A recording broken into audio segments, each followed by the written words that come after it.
Well, recently, UN officials declared that the world is facing a climate change, get this, catastrophe. But that failure to do something about it is nothing less than criminal. But as Galen Tethrow reports, many scientists don't support this apocalyptic scenario.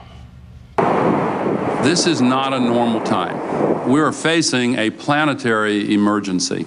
World leaders have compared the threat from climate change to World War II, World War III, and the apocalypse. We already know that millions of lives are at risk from climate change, and the more we learn about the climate system, the worse the news gets. The climate crisis is by far the most dangerous crisis our civilization has ever faced. The rhetoric over the planet's temperature has never been hotter, and simply agreeing that the Earth is warming is no longer enough. Some leading UN climate officials are now calling it criminal to not fight climate change. Failing to recognize the urgency of this message and act on it would be nothing less than criminally irresponsible. Failing to act would constitute a direct attack on the poorest of the poor.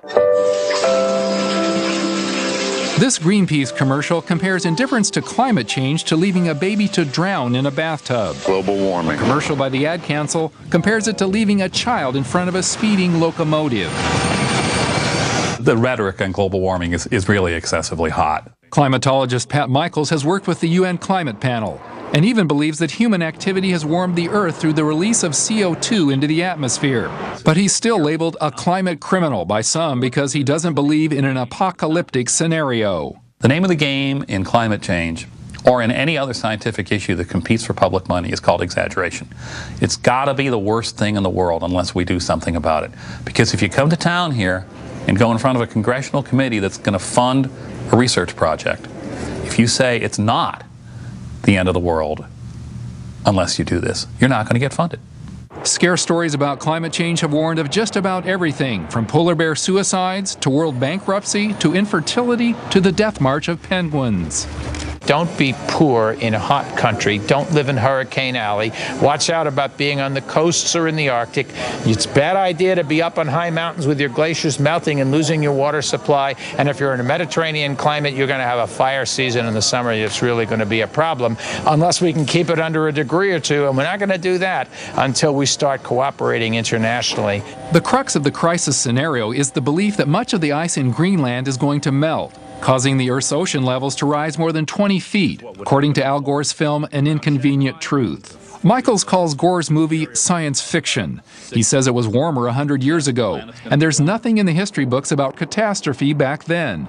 Greenland, in fact, was warmer for 50 years, for half a century, from 1915 through 1965, than it was in the last decade. And nothing happened. Nobody noticed. In fact, the only thing I saw was a book called Arctic Riviera, which talked about the greening of Greenland and how wonderful it was. But the apocalyptic climate change narrative is the new orthodoxy for many people, including some Christians. A national poll released last month found that 84% of evangelicals support legislation to reduce CO2 levels, and 64% say that action to fight climate change should begin immediately. Even though renowned MIT professor Richard Lindzen, a climate change skeptic, says the Earth is dynamic enough to withstand a rise in temperature. Essentially, the alarm is based on the notion that the Earth is very badly designed and without man's intervention would fall apart. When British education officials wanted to show Al Gore's film An Inconvenient Truth to British school children, opponents took the matter to court. And the British court determined that there are 9 key scientific errors in the film, including 3 errors that go right to the heart of the apocalyptic view of climate change. The court said the scientific evidence shows the Earth began warming before the increase of CO2 in the atmosphere. That melting ice in Greenland would not cause a sudden dangerous rise in ocean levels. And that ice in the Antarctic is now growing, not shrinking. 4 of the 10 warmest years in the last 100 were not in this decade, but in the 1930s.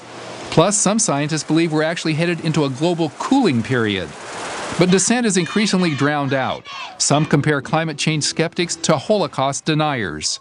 And Michaels warns that when the climate change apocalypse fails to materialize, the real victim will be the reputation of science. The rhetoric that's going on right now is really going to damage science in the long term when people realize the world didn't come to an end. Yes, the planet's going to get warmer. We're going to live. Galen Tethrow, CBN News.